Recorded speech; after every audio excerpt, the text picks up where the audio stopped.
welcome back to RCC Let's Talk. I'm Kaitlyn, one of the school guidance counsellors, joined today by Malcolm, who's a teacher at our school. Good morning, everybody. Today we're diving into something that almost everyone struggles with at some point: motivation and reaching goals. Whether it's building a new skill, studying consistently, starting a new habit, or working towards a long-term dream, motivation can feel unreliable. Some days it's there and other days it disappears completely. The good news is this: motivation isn't something you either have or don't have. Research shows that it's something you can build, shape, and sustain using evidence-based strategies. Today, we'll walk through practical, research-based tips that you can apply in your daily life. So, segment 1 is understanding motivation. Let's start with a key idea that motivation isn't just willpower. We can distinguish between two types of motivation, so intrinsic motivation and extrinsic motivation. Intrinsic motivation comes from within, so doing something because it's enjoyable or meaningful, whereas extrinsic motivation comes from the outside, so that could be rewards, deadlines, pressure, or avoiding consequences. Extrinsic motivation can also come from like seeing something on social media that you want to achieve, or seeing other people do something that you would also like to do. Do you think, Kaitlyn, within those two, do you think there is a type of motivation that is more powerful? I think extrinsic motivation is easier to come by, like seeing someone else do something or being pressured outwards, whereas intrinsic motivation can feel a little bit more rewarding. I feel like it's driven by yourself and driven by some desire within to achieve or it doesn't necessarily have something tangible at the end. It's more a feeling as opposed to a physical achievement. And intrinsic motivation can also be about the process as well, whereas sometimes extrinsic is more about the end goal. Sure, that makes sense too. It's the journey versus the end. Yeah, absolutely. So both, I guess, play a powerful role in reaching goals or starting to reach a goal. So research consistently shows that intrinsic motivation is more sustainable, but here's the catch: you don't actually need to love something to stay motivated. What matters more is whether the goal feels personally meaningful. So this links to something that we like to call self-determination theory, which says we're more motivated when 3 needs are met, which is autonomy, so feeling like we have a choice, competence, feeling like we're capable, and relatedness, so feeling like we're connected to others. So this is where we, instead of asking, how do I force myself to do this, a better question or a better reframe might be, how can I make this goal feel more meaningful, achievable, or connected to who I am? Kaitlyn, I think there's an excellent example of how we run a classroom. To be honest, all 3 of those things there are what we try to provide for our students so that they can feel motivated to work. We like our students to have choice, and we like our work to feel, they feel capable of doing the work that we're setting for them. It doesn't feel out of reach, and connectedness to others, relatedness and working together in group work. And I think that's exactly like we would like to run a successful classroom. Absolutely. And I feel like our teachers are pretty good at that too, like adjusting things to meet those needs as well for each of our students. So if we have a look at the problem with relying on motivation, the problem is that it's quite unreliable. So studies show that people who rely purely on feeling motivated are less consistent than those who rely on the systems and habits that they set up. So motivation fluctuates, and it can fluctuate based on like mood, stress, our sleep levels, and even the time of day. I don't know about you, but I get a wind right before bedtime about all the goals and stuff I want to achieve for the next day. But come the morning. Really? No, for me it's Friday afternoon. I get very motivated to go fishing. Yes, yeah. But come morning time, I would like to sleep in instead of getting up and doing those things. So that happens. So that's why one of the most powerful mindset shifts is stop waiting to feel motivated before you start. And I think we'll talk a little bit more about this as we go on, but action creates motivation as well, which sounds a bit boring and hard, but taking the first steps to doing something, we kind of get this roll-on effect. And we've said that with many things before. Sometimes it's about just making that first step and then everything goes from there. Absolutely. And some of the tips we talk about later will feel a bit repetitive, but I think that's the best thing about some of our tips is that they can be applied in multiple areas. So instead we want to focus on action first. So there's strong evidence in the behaviour psychology side of things that action actually creates motivation and not the other way around. So this is known as like the behaviour activation principle, which is once you start something, even in a small way, your brain begins to engage and motivation often follows. So by scheduling and completing small rewarding or mastery-based activities, this then generates more motivation. So this is a tip that sounds probably similar to one of our study tips, but instead of saying like, I'll do it when I feel like it, it's I'll just start it for 5 minutes and see how it goes. And usually once we start, we kind of want to keep the ball rolling or we get in that groove. And then if we don't, we've got the option to tap out and come back at a different time. Yeah, and if we're stuck in that doom scroll or we're, watching an episode of something on TV, it's nice to then say, well, I'm just going to scroll for 5 more minutes and then I'm off. Or at the end of this episode, I'm going to go and do X, Y, Z. Yeah, get going. Absolutely. So some goal setting that actually works. And this probably also sounds a bit repetitive, but that's what we like. So a lot of people set goals that are quite vague or too big. So it could be I want to get an A on my assessment or I want to buy this really expensive thing. What we want to do is break it down from the goal into the system, which is like setting specific, measurable, achievable, relevant and time-bound goals, also known as SMART goals. I love this because I think our students and us as adults, we fall into this trap all the time where we want the big goals and those big goals always feel like they're so far away that we never achieve them. And so then the motivation drops off. I love this idea of small goals. We achieve that goal. We feel motivated to move to the next step. I like little steps. Absolutely. And if we set up our systems and our structures, it then becomes about the process rather than the goal or the outcome. And it also helps with consistency as well. So if we have a look at the process towards the goal versus the outcome of the goal, we look at setting consistent things that achieve that goal. So it could be I want to get an A on my assessment, and instead of that's the outcome goal, the process to get that goal is I might go and study for an hour on the subject that you want to achieve an A in for 3 times a week or 4 times a week, whatever is, I guess, reasonable and achievable for you in that time. So we're setting the process that's going to lead to that outcome. Yeah, and I don't think you want to set yourself up for failure. Absolutely. If you set a goal that I'm going to study for 4 hours tonight and that's not going to be achievable for you, then don't set that goal because then you're going to drop off the motivation. Yeah, absolutely. So we want it to be achievable, relevant and specific for us to reach that goal.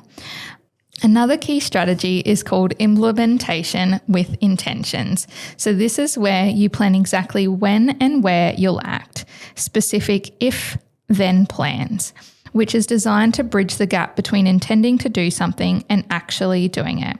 The self-regulatory strategy automates goal-directed behaviour by identifying in advance the exact time, place and action for you to complete this. So it takes away the decision or waiting for the motivation to do the thing.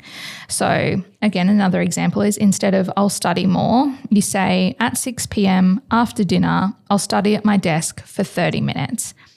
This simple shift has been shown to significantly increase follow-through.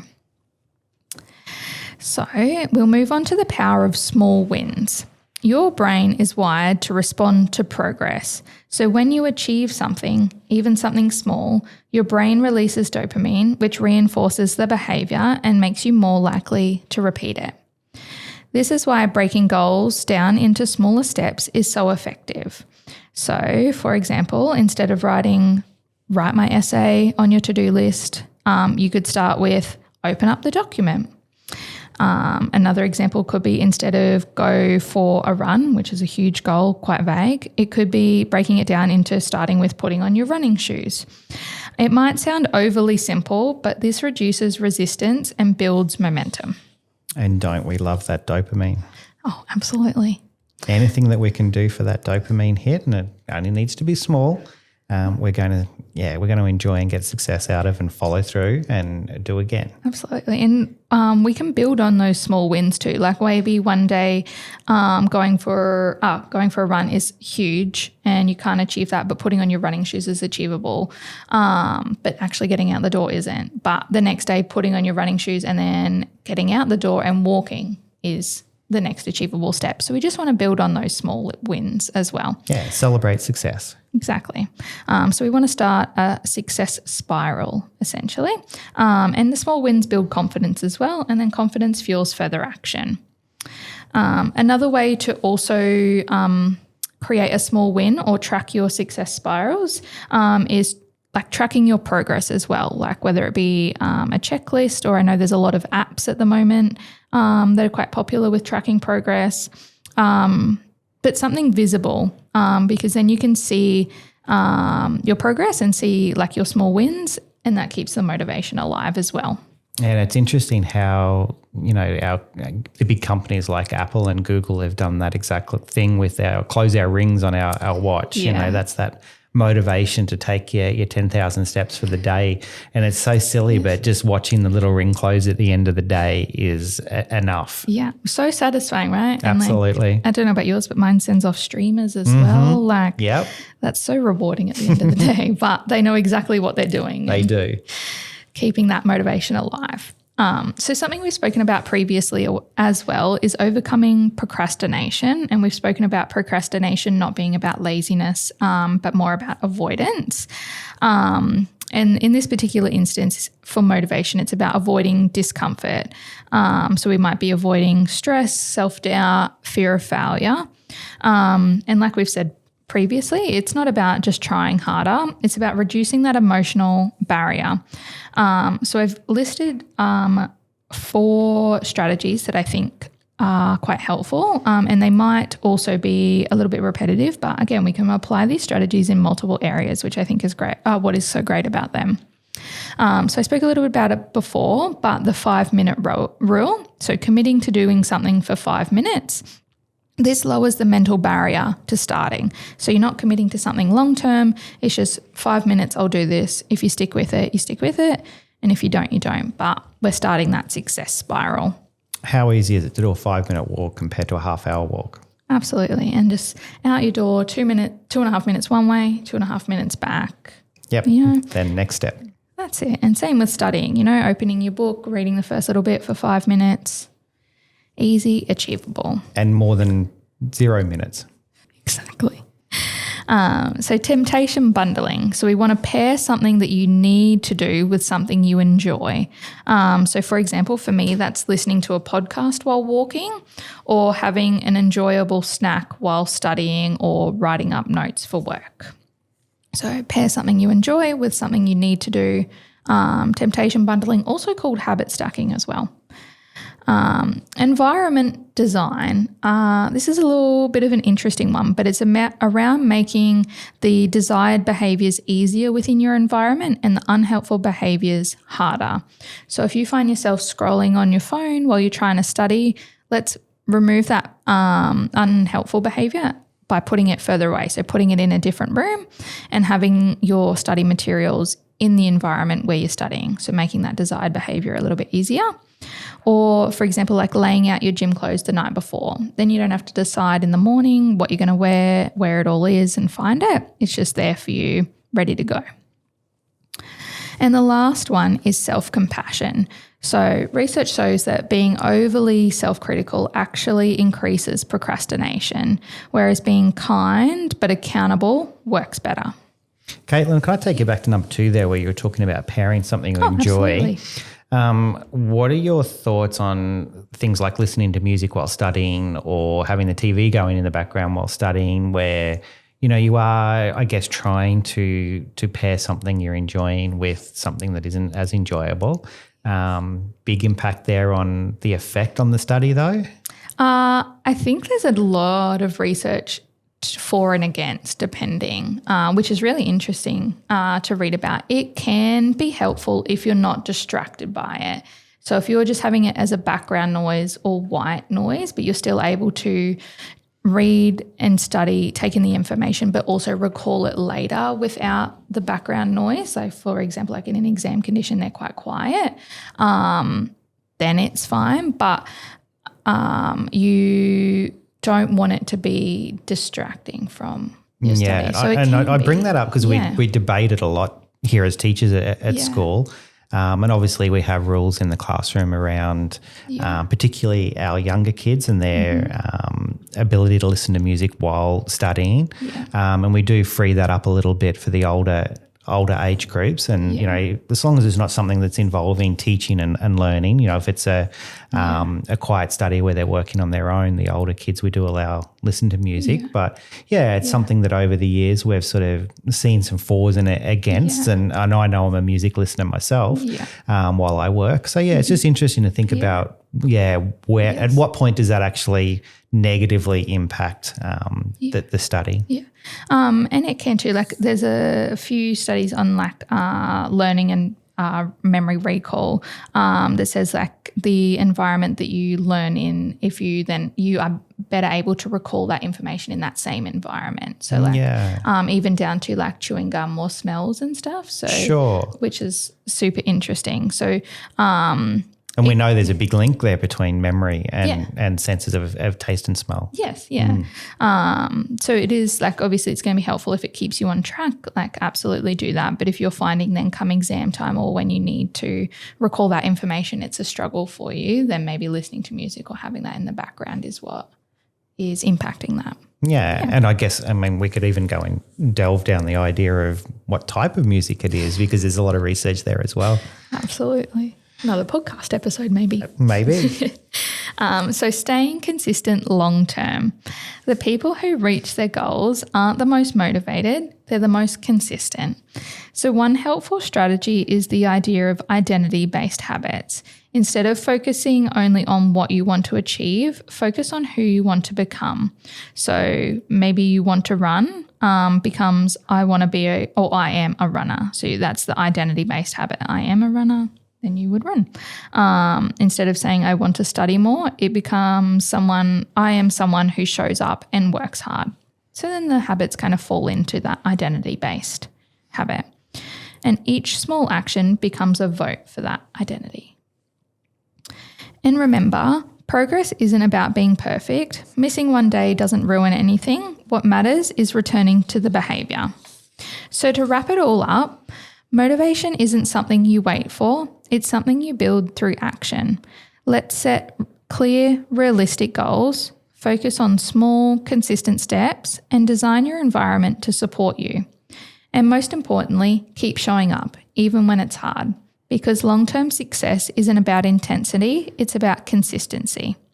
Thank you for listening, and I hope this episode has helped you in the next steps towards your goals. Thank you, everybody. Let's get motivated.